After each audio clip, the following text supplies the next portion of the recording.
दोस्तों, ये कहानी कोई ऐसी वैसी कहानी नहीं है। ये कहानी एक सफ़र की, एक रास्ते की और एक डरावने हाईवे की, जहाँ अक्सर लोगों का सफ़र आखिरी साबित होता है। रात के 12:40 हो रहे थे। दिल्ली लखनऊ हाईवे पर बहुत घना कोहरा छाया हुआ था। सड़क सुनसान, चारों तरफ अंधेरा ही अंधेरा। सिर्फ कभी कभी दूर से ट्रकों की पीली रोशनी दिखाई दे रही थी। आदित्य अपनी कार अकेले चला रहा था। उसका फ़ोन बार बार नेटवर्क खो रहा था, क्योंकि अक्सर ऐसी जगह होता है कि नेटवर्क चले जाते हैं फ़ोन से। गूगल मैप अचानक फ्रीज हो गया, मतलब गूगल मैप काम नहीं कर रहा क्योंकि नेटवर्क नहीं है फ़ोन में। तो फ़ोन में नेटवर्क नहीं है तो रास्ता तो पता कैसे चलेगा, क्योंकि गूगल मैप एकदम फ्रीज हो चुका था। तो कैसे पहुंचेगा आदित्य, ये आपको पता चलता जाएगा धीरे धीरे। तभी उसने देखा सड़क किनारे एक लड़की खड़ी थी।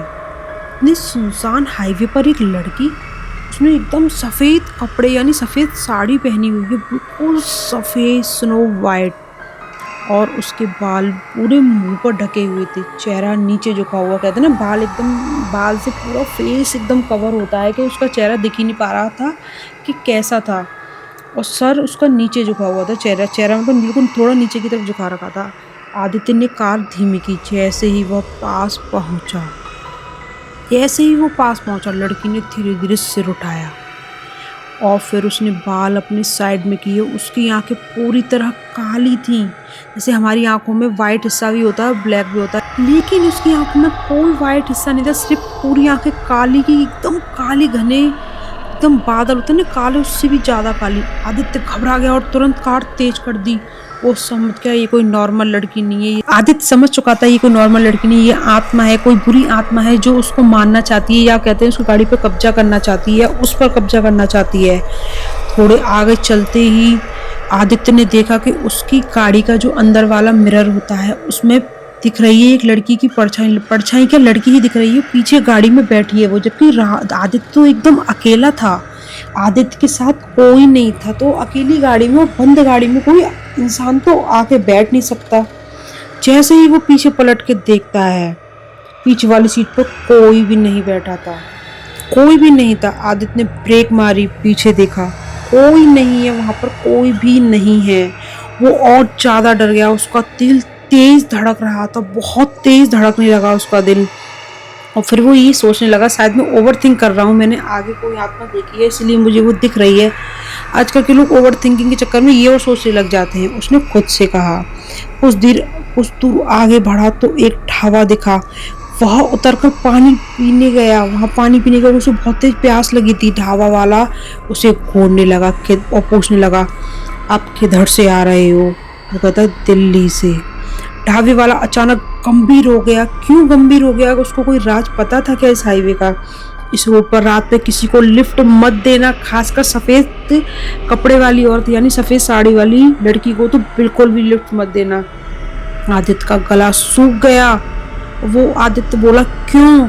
ढाबे वाला बोला, 3 साल पहले यहाँ एक एक्सीडेंट हुआ था, एक लड़की मर गई थी। अब वो रात में लोगों से लिफ्ट मांगती है और लोगों की जान ले लेती है।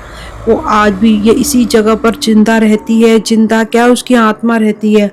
आदित्य ने हंसकर बात टाल दी और निकल पड़ा। जबकि आदित्य इन सब चीज़ों को पहले ही फेस कर चुका था, फिर भी वो ढाबे के मालिक की बात को इग्नोर कर रहा था। ये गलती है उसकी, क्या हो गया है? वो अभी भी ओवर थिंकिंग कर रहा है, कुछ ज़्यादा ओवर स्मार्ट बनने की कोशिश कर रहा है, और वो बात टाल के आगे निकल पड़ा। लेकिन जैसे ही कार थी जो हाईवे पर आई, कार का म्यूजिक सिस्टम अपने आप चालू हो गया। मतलब आदित्य ने चालू नहीं किया, वो अपने आप चालू हो गया।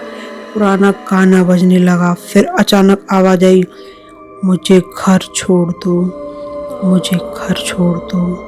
आदित्य ने पीछे देखा। इस बार लड़की सच में बैठी थी, चेहरा पीला, आंखों से खून बह रहा था। इस बार आंखें काली नहीं थी, इस बार उसकी आंखों से खून बह रहा था, मानो किसी ने उसके अभी कोई चोट लगा दी हो या उसका कोई एक्सीडेंट हुआ हो।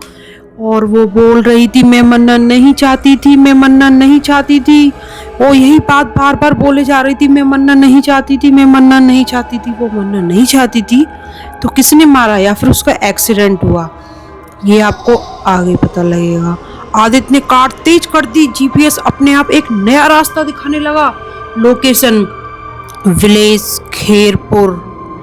खेरपुर गांव की रास्ता दिखाने लगा। वह रास्ता सुनसान था, एकदम सुनसान, और मानो खामोशी छा गई हो। वहां कोई चिड़िया, पशु पक्षी, किसी की भी आवाज नहीं आ रही है। सिर्फ आदित्य और वो लड़की पीछे बैठी है। जंगल के बीच से गुजरता है आदित्य इस बार बहुत ज्यादा घबराया हुआ है। वो समझ चुका है कि कुछ तो गड़बड़ है, और ये इस बार उसका भ्रम नहीं है, ये हकीकत है, और जिसका सामना उसको करना ही पड़ेगा, दिल दिमाग सबसे। अचानक कार बंद हो गई। लड़की बोली, यही है मेरा घर, यही है मेरा घर। आदित्य बहुत ज्यादा घबरा गया है। आदित्य बाहर निकला जल्दी से। सामने टूटा हुआ गांव था, एक पुराना मकान, दरवाजा खुला हुआ। अंदर गया तो दीवार पर फोटो लगी थी। फोटो किसकी थी? वो फोटो उसी लड़की की थी जो उसकी कार में बैठी हुई थी। आदित्य के हाथ पैर कांपने लगे उस फोटो को देखकर। फोटो में वही लड़की थी। नीचे लिखा था, रिया मिसिंग 3 इयर्स, मतलब रिया नाम था उस लड़की का। वो लड़की 3 साल से मिसिंग थी। तभी पीछे से आवाज आई, वो मर चुकी है, वो मर चुकी है। आदित्य पीछे मुड़ के देखता है। अचानक ढाबे वाला खड़ा था। वो ढाबे वाला यहाँ कैसे आ गया? ये भी एक सवाल है। ढाबे वाले की आंखें लाल थी। ढाबे वाला की आंखें एकदम वाइट और ब्लैक नहीं थी, हम लोगों की तरह जैसी हमारी होती हैं। और वो कहता है, ढाबे वाला आदित्य से कहता है, मैंने उसे मारा था, उसने हंसते हुए कहा। ढाबे वाला हंस रहा है मारने के बाद भी। उस रात उसने लिफ्ट मांगी थी और मैंने। अचानक से पीछे रिया की आवाज आती है, मतलब वो पूरी बात बोल नहीं पाया, इससे पहले ही रिया पीछे से बोल पड़ती है और कहती है, आज तुम्हारी बारी है, आज तुम्हारी बारी है। दरवाजा अचानक बंद हो गया। ढाबे वाला चिल्लाने लगा। रिया का चेहरा एकदम भयानक हो गया। कुछ सेकंड बाद चीख की आवाज और चारों तरफ सिर्फ सन्नाटा ही सन्नाटा। अब आदित्य ने देखा ढाबे वाला जमीन पर मरा पड़ा था। रिया अब शांत थी। रिया पहले की तरह कुछ भी नहीं बोल रही थी कि उसे इंसाफ चाहिए। रिया फिर बाद में बोली, मैं बुरी नहीं हूँ आदित्य, मैं बुरी नहीं हूँ। मैं सिर्फ इंसाफ चाहती थी। जो मेरे साथ गलत हुआ था मैं उसका बदला चाहती थी, क्योंकि मेरी कोई गलती नहीं थी। मैं भी जीना चाहती थी, मुझे भी जीने का हक था। मेरे बहुत बड़े बड़े सपने थे। मैंने अपनी लाइफ के बारे में, अपनी फैमिली के लिए बहुत कुछ सोच के रखा था। मेरे बहुत बड़े बड़े सपने थे। सारे सपने इस ढाबे वाले की वजह से खत्म हो गए। इसलिए मैं बदला चाहती थी, और मैंने तुम्हें चुना इस बदले के लिए कि तुम इस बीच में, जो बदले का जो रास्ता है उसके बीच में तुम मेरा साथ दोगे, और तुमने कहीं ना कहीं मेरा साथ दिया है। फिर उसने आदित्य को एक जगह ले जाने को कहा, हाईवे के पास एक खाई में। और रिया बोलती है, मेरा शरीर यहाँ फेंका गया था। आदित्य ने पुलिस को कॉल किया। आदित्य भी अब समझ चुका था कि ये लड़की क्या इस समय वो आत्मा बन चुकी है। रिया की जो आत्मा है उसे इंसाफ चाहिए था। वो आदित्य को कोई भी नुकसान पहुंचाना नहीं चाहती, सिर्फ वो आदित्य से मदद चाहती है, अपने लिए इंसाफ चाहती है कि उसने आदित्य को जरिया बनाया है अपने लिए इंसाफ का। और हाईवे के पास एक खाई है, मेरा शरीर यहीं फेंका गया था। आदित्य ने पुलिस को कॉल किया। सुबह पुलिस आई, खाई से एक कंकाल मिला। केस खुल गया और रिया को न्याय मिल गया। जान तो नहीं बच पाई रिया की, लेकिन रिया ने अपना इंसाफ खुद ले लिया था और उसकी बॉडी का दाह संस्कार किया गया। आदित्य घर लौट आया, सब ठीक था। 1 हफ्ते बाद वह फिर उसी हाईवे से गुजर रहा था, क्योंकि अब उसे कोई डर नहीं था, क्योंकि रिया को इंसाफ मिल चुका था। लेकिन वो एक चीज से अनजान था। इस बार उसने सड़क किनारे देखा, एक नया आदमी खड़ा था, खून से लथपथ, लिफ्ट मांग रहा था। आदित्य ने कार नहीं रोकी, लेकिन रेयर जो मिरर होता है गाड़ी के अंदर, उसमें व्यू था। पीछे वाली सीट पर कोई बैठा था, वो रिया नहीं थी, वो ढाबे वाला था। और उसने मुस्कुरा कर कहा, हाईवे पर कहानियाँ कभी खत्म नहीं होती, कभी भी खत्म नहीं होती। कोई ना कोई कहानी हाईवे पर चलती रहती है। ये कहानी एक इंसाफ की है। जिस लड़की को इंसाफ नहीं मिला, वो इंसाफ चाहती थी, उसने आदित्य को चुना और अपना बदला ले लिया। लेकिन कुछ आत्माएं अपना बदला नहीं ले पाती, तो वो और मतलब मासूम लोगों को अपना शिकार बनाती हैं, और बनाती रहती हैं जब तक उनकी मुक्ति नहीं हो जाती। जब भी आप हाईवे पर जाएं और अकेले हों, तो गाड़ी में किसी भगवान की तस्वीर खासकर हनुमान जी की तस्वीर या मूर्ति वगैरह ज़रूर रखें। और कुछ भी हो जाए रात को गाड़ी नहीं रोकनी है, और कोशिश कीजिए कि रात को ऐसे हाईवे से ना जाएं, क्योंकि ज़िंदगी है इंसान की तो सब कुछ है। इसी के लिए तो हम इतनी स्ट्रगल कर रहे हैं कि जॉब कर रहे हैं, नौकरी कर रहे हैं, कभी कोई व्यवसाय कर रहा है, कोई कुछ कर रहा है।